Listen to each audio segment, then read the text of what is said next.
ਜੇ ਕਦੇ ਧੱਕਾ ਵੱਜਦਾ ਤੇ ਉਹ ਮੇਰੇ ਉੱਤੇ ਡਿੱਗਦੀ। ਅਸੀਂ ਦੋਵੇਂ ਚੋਰੀ ਚੋਰੀ ਇੱਕ ਦੂਜੀ ਨੂੰ ਵੇਖਦੇ। ਮੈਂ ਸ਼ੈਤਾਨ ਨਾਲ ਬੜਾ ਲੜਿਆ, ਪਰ ਆਖਰ ਸ਼ੈਤਾਨ ਜਿੱਤ ਗਿਆ ਤੇ ਮੈਂ ਹਾਰ ਗਿਆ। ਪੰਜਾਬੀ ਕਹਾਣੀ ਆਪਣੀ ਆਪਣੀ ਸੋਚ। ਲਿਖਾਰੀ ਅਲੀ ਅਨਵਰ ਅਹਿਮਦ, ਆਵਾਜ਼ ਅਜਮਲ ਸਿਕੰਦਰੀ। ਇੱਕ ਟਾਂਗਾ ਸੂਰਜਪੁਰੋਂ ਚਲਿਆ ਤੇ ਰਾਹ ਵਿੱਚ ਮੁਖਤਲਿਫ ਪਿੰਡਾਂ ਦੀਆਂ ਸਵਾਰੀਆਂ ਉਤਰਦਾ ਚੰਦਰਪੁਰ ਅਪੜਿਆ। ਇੱਕ 17-18 ਸਾਲ ਦੇ ਮੁੰਡੇ ਦਾ ਬਿਆਨ। ਬਹੁਤ ਲੇਟ ਅਪੜਿਆ ਯਾਰ। 12ਵੀਂ ਜਮਾਤ ਦੇ ਪੜਿਹਾਰ ਖਾਲਿਦ ਕੋਲੋਂ ਉਹਦੇ ਬੇਲੀ ਨੇ ਪੁੱਛਿਆ, ਕੀ ਦੱਸਾਂ ਯਾਰ, ਇਸ ਪਾਸੇ 2 ਹੀ ਤਾਂ ਵੈਗਨਾਂ ਲੱਗੀਆਂ ਹੋਈਆਂ ਨੇ, ਉਹ ਵੀ ਟੁੱਟੀਆਂ ਬਚੀਆਂ। ਇੱਕ ਮੇਰੇ ਅੱਡੇ ਵਿੱਚ ਅਪੜਨ ਤੋਂ ਪਹਿਲਾਂ ਆ ਗਈ ਤੇ ਦੂਜੀ ਆਉਣ ਵਿੱਚ ਅਜੇ ਦੇਰ ਸੀ। ਇਸ ਪਾਰੋਂ ਮੈਂ ਮਜਬੂਰਨ ਟਾਂਗੇ 'ਤੇ ਹੀ ਬਹਿ ਗਿਆ ਤੇ ਟਾਂਗਾ ਤੂੰ ਜਾਣਦਾ ਏ ਹੌਲੀ ਹੌਲੀ ਆਂਦਾ ਏ। ਚਲੋ ਖੈਰ ਸਲਾਮਤੀ ਨਾਲ ਪਹੁੰਚ ਤਾਂ ਗਿਆ ਏ ਨਾ। ਸਾਰਾ ਰਾਹ ਟੁੱਟਿਆ ਫਟਿਆ ਏ ਤੇ ਧੱਕੇ ਵੱਜ ਕੇ ਬੰਦੇ ਦਾ ਇੰਜਰ ਪਿੰਜਰ ਢਿੱਲਾ ਹੋ ਜਾਂਦਾ ਏ।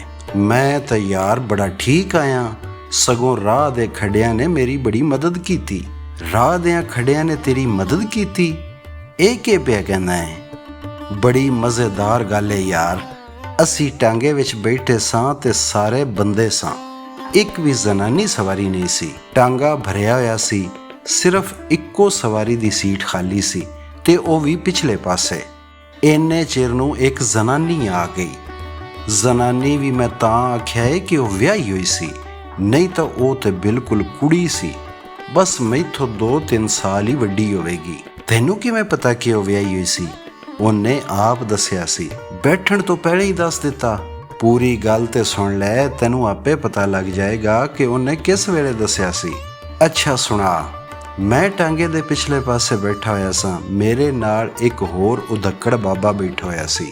ਉਹ ਜ਼ਨਾਨੀ ਮੇਰੇ ਵਾਲੇ ਪਾਸੇ ਬਹਿ ਗਈ ਤੇ ਇੰਜ ਮੈਂ ਉਦੱਕੜ ਬਾਬੇ ਤੇ ਜ਼ਨਾਨੀ ਵਿਚਕਾਰ ਹੋ ਗਿਆ। ਟਾਂਗਾ ਇਚਕੋਲੇ ਖਾਂਦਾ ਟੁਰ ਪਿਆ। ਰਾਹ ਵਿੱਚ ਜਦੋਂ ਵੀ ਕੋਈ ਖੱਡਾ ਆਂਦਾ, ਟਾਂਗੇ ਨੂੰ ਧੱਕਾ ਲੱਗਦਾ ਤੇ ਅਸੀਂ ਦੋਵੇਂ ਇੱਕ ਦੂਜੇ ਨਾਲ ਟਕਰਾ ਜਾਂਦੇ। ਜੇ ਕਦੇ ਧੱਕਾ ਵੱਜਦਾ ਤੇ ਉਹ ਮੇਰੇ ਉੱਤੇ ਡਿੱਗਦੀ। ਅਸੀਂ ਦੋਵੇਂ ਚੋਰੀ ਚੋਰੀ ਇੱਕ ਦੂਜੀ ਨੂੰ ਵੇਖਦੇ।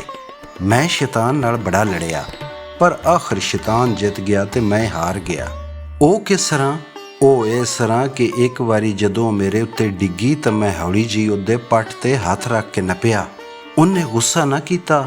ਜੇ ਉਹ ਗੁੱਸਾ ਕਰਦੀ ਤਾਂ ਮੈਂ ਕਹਿ ਦੇਣਾ ਸੀ ਕਿ ਇਹ ਤਾਂ ਰੱਬੋ ਹੀ ਇੰਜ ਹੋ ਗਿਆ ਹੈ, ਪਰ ਉਹਨੇ ਗੁੱਸਾ ਨਾ ਕੀਤਾ ਤੇ ਮੇਰਾ ਹੌਸਲਾ ਵੱਧ ਗਿਆ। ਅਗਲੀ ਵਾਰ ਮੈਂ ਹੌਲੀ ਜਿਹੀ ਚੂੰਡੀ ਵੱਢ ਦਿੱਤੀ। ਹੁਣ ਤਾਂ ਉਹਨੇ ਲਿੱਤਰ ਲਾ ਲਿਆਉਣਾ ਏ। ਤੇਰੇ ਨਾਲ ਇੰਜ ਹੋਇਆ ਹੋਵੇਗਾ। ਉਹਨੇ ਕੋਈ ਲਿੱਤਰ ਛਿੱਤਰ ਨਹੀਂ ਲਾਇਆ, ਸਗੋਂ ਉਹ ਹੌਲੀ ਜਿਹੀ ਮੁਸਕਰਾਈ। ਹੁਣ ਮੈਨੂੰ ਯਕੀਨ ਹੋ ਗਿਆ ਕਿ ਕੰਮ ਬਣ ਗਿਆ ਹੈ। ਮੈਂ ਉਹਦੇ ਕੋਲੋਂ ਉਹਦਾ ਨਾਂ ਪੁੱਛਿਆ। ਉਹਨੇ ਮੈਨੂੰ ਆਪਣਾ ਨਾਂ ਦੱਸਿਆ ਤੇ ਇਹ ਵੀ ਦੱਸਿਆ ਕਿ ਉਹ ਕਿਹੜੇ ਪਿੰਡ ਵਿਆਹੀ ਹੋਈ ਏ। ਉਹਨੇ ਇੱਕ ਫੁੱਲਾਂ ਵਾਲੀ ਵੱਡੀ ਸਾਰੀ ਚਾਦਰ ਵਲੇਟੀ ਹੋਈ ਸੀ। ਮੇਰੇ ਉੱਤੇ ਵੀ ਗਰਮ ਚਾਦਰ ਸੀ। ਮੈਂ ਚਾਦਰ ਵਿੱਚੋਂ ਹੱਥ ਉਹਦੇ ਵੱਲ ਵਧਾਇਆ। ਉਹਨੇ ਮੇਰਾ ਹੱਥ ਗੁੱਟਿਆ। ਬਸ ਫੇਰ ਕੀ ਸੀ, ਮੇਰਾ ਹੱਥ ਉਹਦੀ ਚਾਦਰ ਦੇ ਅੰਦਰ ਅੰਦਰ ਲੁਕਿਆ ਰਿਹਾ ਤੇ ਆਪਣਾ ਕੰਮ ਕਰਦਾ ਰਿਹਾ। ਬਾਕੀ ਸਵਾਰੀਆਂ ਤੇ ਛੱਡ, ਤੇਰੇ ਨਾਲ ਬੈਠੇ ਬਾਬੇ ਨੂੰ ਵੀ ਪਤਾ ਨਾ ਲੱਗਾ। ਅਸੀਂ ਪਤਾ ਲੱਗਣ ਹੀ ਨਹੀਂ ਦਿੱਤਾ, ਤੇ ਜੇ ਲੱਗਿਆ ਵੀ ਹੋਵੇਗਾ ਤਾਂ ਉਹਨੂੰ ਕੀ ਸੀ। ਫੇਰ ਤੇ ਸਫ਼ਰ ਬੜਾ ਖੁਸ਼ਗਵਾਰ ਗੁਜ਼ਰਿਆ। ਹਾਂ, ਮੈਨੂੰ ਤੇ ਪਤਾ ਵੀ ਨਾ ਲੱਗਿਆ ਤੇ ਉਹਦਾ ਪਿੰਡ ਆ ਗਿਆ ਤੇ ਉਤਰ ਗਈ। ਤੂੰ ਜੋ ਕੁਝ ਕਿਹਾ ਏ ਸੱਚ ਕਿਹਾ ਏ ਨਾ? ਮੈਨੂੰ ਝੂਠ ਬੋਲਣ ਦੀ ਕਿਹੜੀ ਲੋੜ ਏ? ਝੂਠ ਬੋਲਣ ਨਾਲ ਕੋਈ ਮੇਰੇ ਨਾਂ ਪੈੜੀ ਲੱਗ ਜਾਣੀ ਏ? ਸਾਡੇ ਨਾਲ ਤੇ ਇੰਜ ਕਦੇ ਨਹੀਂ ਹੋਇਆ ਯਾਰ। ਅੱਛਾ ਹੁਣ ਰਹੀ ਗੱਲ। ਇੱਕ ਤਕਰੀਬਨ 40 ਸਾਲ ਦੀ ਜ਼ਨਾਨੀ ਦਾ ਬਿਆਨ। ਸਵੇਰ ਦੀ ਗਈ ਹੁਣ ਆਈ ਏ? ਖਾਵੰਦ ਨੇ ਆਪਣੀ ਬੀਵੀ ਕੋਲੋਂ ਪੁੱਛਿਆ। ਮਜਬੂਰੀ ਸੀ। ਪਹਿਲੋਂ ਤਾਂ ਭੈਣ ਦੇ ਘਰ ਗੱਲਾਂ ਬਾਤਾਂ ਵਿੱਚ ਦੇਰ ਹੋ ਗਈ। ਉਸ ਤੋਂ ਬਾਅਦ ਮੈਂ ਸੋਚਿਆ ਕੋਈ 2-4 ਦਿਨਾਂ ਦੀ ਇਕੱਠੀ ਸਬਜ਼ੀ ਖਰੀਦ ਲੈਵਾਂ। ਕੋਈ ਆਲੂ ਮਟਰ, ਕੁਝ ਗਾਜਰਾਂ ਗੋਭੀ। ਕੀ ਜ਼ਮਾਨਾ ਆਇਆ ਏ, ਪਿੰਡ ਦੇ ਵਸਨੀਕ ਹੋ ਕੇ ਵੀ ਸਬਜ਼ੀ ਸ਼ਹਿਰੋਂ ਖਰੀਦਨੇ ਆ। ਇਹ ਸਬਜ਼ੀ ਜਦੋਂ ਆਪਾਂ ਬੀਜਦੇ ਹੁੰਦੇ ਸਾਂ ਇੰਨੀ ਵੱਧ ਹੁੰਦੀ ਸੀ ਕਿ ਖੋਤੇ ਵੀ ਨਹੀਂ ਸਨ ਖਾਂਦੇ। ਹੁਣ ਜਦੋਂ ਦੀ ਇਲਾਕੇ ਵਿੱਚ ਸ਼ੂਗਰ ਮਿਲ ਲੱਗੀ ਏ, ਜ਼ਮੀਨਦਾਰਾਂ ਦਾ ਵਸ ਨਹੀਂ ਚੱਲਦਾ, ਨਹੀਂ ਤਾਂ ਉਹ ਘਰਾਂ ਦੀਆਂ ਛੱਤਾਂ ਉੱਤੇ ਵੀ ਕਮਾ ਦੀ ਬੀਜਣ। ਹਾਂ, ਤੇ ਮੈਂ ਕਹਿ ਰਹੀ ਸਾਂ ਕਿ ਮੈਂ ਸਬਜ਼ੀ ਖਰੀਦਣ ਦਾ ਇਰਾਦਾ ਕੀਤਾ। ਪਿੰਡ ਵਿੱਚ ਤਾਂ ਹਰ ਸ਼ੈ ਨੂੰ ਅੱਗ ਲੱਗੀ ਹੋਈ ਏ। ਤੁਸੀਂ ਆਪ ਤਾਂ ਮੇਰੇ ਨਾਲ ਸ਼ਹਿਰ ਜਾਂਦੇ ਨਹੀਂ ਹੋ। ਮੈਂ ਇੱਥੇ ਰਹਿ ਕੇ ਖੰਡ ਨਹੀਂ ਖਾਂਦਾ। ਕੰਮਕਾਰ ਤੋਂ ਵੇਹ ਲੱਗੇ ਤੇ ਕਿਧਰੇ ਜਾਵਾਂ, ਨਾਲੇ ਮੇਰੀ ਨਹੀਂ ਬਣਦੀ ਆਪਣੇ ਸਾਂਢੂ ਨਾਲ। ਕੁਝ ਚਿਰ ਖਾਮੋਸ਼ੀ ਰਹੀ। ਇਹ ਹਾਏ ਹਾਏ ਕਿਉਂ ਕਰ ਰਹੀ ਹੈ? ਥੱਕ ਗਈ ਆਂ। ਕਿਉਂ? ਪੱਕ ਨਾਲ ਕੰਜੂਸੀ ਕੀਤੀ ਹੋਊਗੀ, ਪੈਦਲ ਆਈ ਹੋਵੇਗੀ। ਨਹੀਂ ਆਈ ਤੇ ਟਾਂਗੇ ਉੱਤੇ ਬਹਿ ਕੇ ਆਂ, ਪਰ ਰਾਹ ਇੰਨਾ ਖਰਾਬ ਸੀ ਕਿ ਬੁਰਾ ਹਾਲ ਹੋ ਗਿਆ ਹੈ। ਟਾਂਗੇ ਵਾਲੇ ਨਾਲ ਲੜਾਈ ਤਾਂ ਨਹੀਂ ਉਹ ਕੀਤੀ। ਉਹ ਕਿਉਂ? ਉਹ 5 ਰੁਪਏ ਮੰਗਦਾ ਹੋਵੇ, ਤੂੰ 4 ਕਹਿੰਦੀ ਹੋਵੇਂਗੀ। ਹੁਣ ਮੈਂ ਇੰਨੀ ਕੰਜੂਸ ਵੀ ਨਹੀਂ ਹਾਂ, ਐਵੇਂ ਮੇਰਾ ਤਵਾ ਲਾਈ ਰੱਖਣਾ ਹੈ। ਉਂਝ ਟਾਂਗੇ ਵਾਲੇ ਨਾਲ ਤਾਂ ਨਹੀਂ, ਟਾਂਗੇ ਦੀ ਇੱਕ ਸਵਾਰੀ ਨਾਲ ਝਗੜਾ ਹੋ ਗਿਆ ਸੀ। ਮੈਨੂੰ ਪਤਾ ਸੀ, ਮੈਨੂੰ ਪਹਿਲੇ ਹੀ ਪਤਾ ਸੀ ਤੂੰ ਲੜੇ ਬਗੈਰ ਰਹਿ ਹੀ ਨਹੀਂ ਸਕਦੀ। ਗੱਲ ਤਾਂ ਸੁਣ ਲੈ ਪੂਰੀ। ਟਾਂਗੇ ਵਿੱਚ ਜ਼ਨਾਨੀ ਸਵਾਰੀ ਇੱਕ ਵੀ ਨਹੀਂ ਸੀ। ਮੈਨੂੰ ਪਿਛਲੇ ਪਾਸੇ ਇੱਕ ਜਵਾਨ ਜਿਹਾ ਮੁੰਡੇ ਨਾਲ ਬਾਣਾ ਪਿਆ। ਕਿਸੇ ਵੱਡੇ ਸਕੂਲ ਦਾ ਪੜ੍ਹਿਆ ਮੁੰਡਾ ਜਾਪਦਾ ਸੀ। ਹੁਣ ਧੱਕੇ ਜੋ ਲੱਗੇ ਤਾਂ ਉਹ ਆਪਣੇ ਭਾਰ ਸਿਰ ਬੈਠੇ ਹੀ ਨਾ, ਜੱਟ ਪਿੱਛੋਂ ਮੇਰੇ ਨਾਲ ਆ ਵੱਜੇ। ਮੈਂ 1-2 ਵਾਰੀ ਉਹਨੂੰ ਘੂਰਿਆ, ਪਰ ਉਹ ਬਾਜ਼ ਨਾ ਆਇਆ। ਅਖੀਰ ਮੈਂ ਜੁੱਤੀ ਲਾ ਲਈ। ਟਾਂਗੇ ਦੀਆਂ ਬਾਕੀ ਸਵਾਰੀਆਂ ਨੇ ਉਹਨੂੰ ਧੋ ਲਾਨਤ ਕੀਤੀ। ਉਹ ਤੇ ਵਿਚਾਰਾ ਰੋਣ ਆਕਾ ਹੋ ਗਿਆ। ਫਿਰ ਟਾਂਗੇ ਦੀਆਂ ਸਵਾਰੀਆਂ ਨੇ ਮੇਰੀ ਮਿਹਨਤ ਕੀਤੀ ਕਿ ਲੱਗਦਾ ਹੈ ਮੁੰਡਾ ਬੇਕਸੂਰ ਹੈ। ਰਾਹ ਵੀ ਇੰਨਾ ਜ਼ਿਆਦਾ ਖਰਾਬ ਹੈ ਕਿ ਟਾਂਗਾ ਉਛਲ ਜਾਂਦਾ ਹੈ। ਫਿਰ ਵੀ ਉਹਨੂੰ ਆਪਣੇ ਬਾਹਰ ਬੈਠਣਾ ਚਾਹੀਦਾ ਹੈ। ਮੈਂ ਕਿਹਾ। ਇਸ ਤੋਂ ਬਾਅਦ ਉਹਦੀ ਮਰੇ ਮਾਂ ਜੀ ਉਹਨੇ ਮੇਰੇ ਵੱਲ ਵੇਖਿਆ ਵੀ ਹੋਵੇ। ਇੱਕ ਨੁਕਰੇ ਸੁੰਗੜ ਕੇ ਬੈਠਾ ਰਿਹਾ। ਧੱਕੇ ਵੀ ਲੱਗੇ, ਪਰ ਉਹ ਤਾਂ ਇੰਜ ਬੈਠਾ ਸੀ ਜਿਵੇਂ ਟਾਂਗੇ ਦੀ ਬਜਾਏ ਹਵਾ ਵਿੱਚ ਬੈਠਾ ਹੋਵੇ।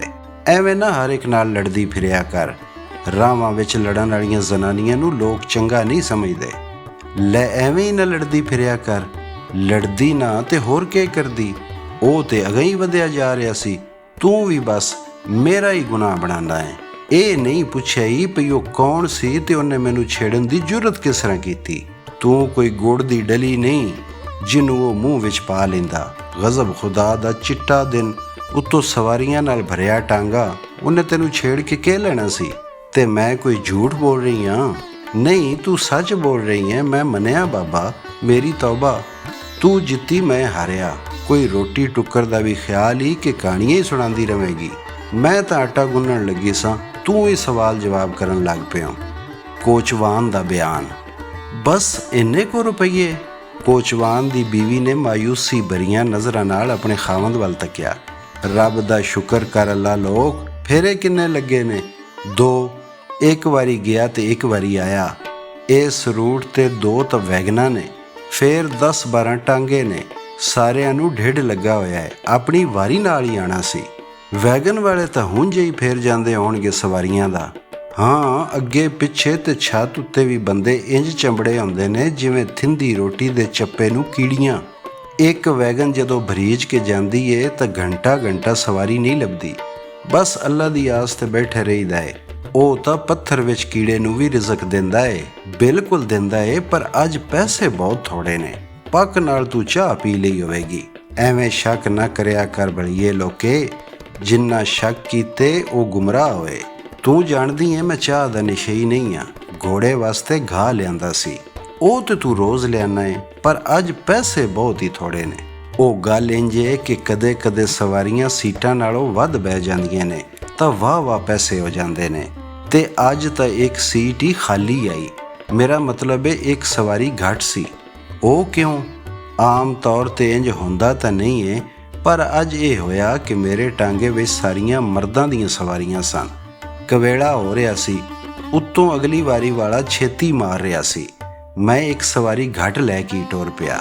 ਰਾਹ ਵਿੱਚ ਮੈਨੂੰ ਇੱਕ ਜ਼ਨਾਨੀ ਸਿਰ ਤੇ ਗੱਡੜੀ ਚਾਈ ਜਾਂਦੀ ਦਿਸੀ। ਮੈਂ ਖੁਸ਼ ਹੋ ਗਿਆ ਕਿ 5 ਦਾ ਨੋਟ ਬਣ ਗਿਆ, ਪਰ ਉਹਨੇ ਤਾਂ ਮੈਨੂੰ ਹੱਥ ਹੀ ਨਾ ਦਿੱਤਾ।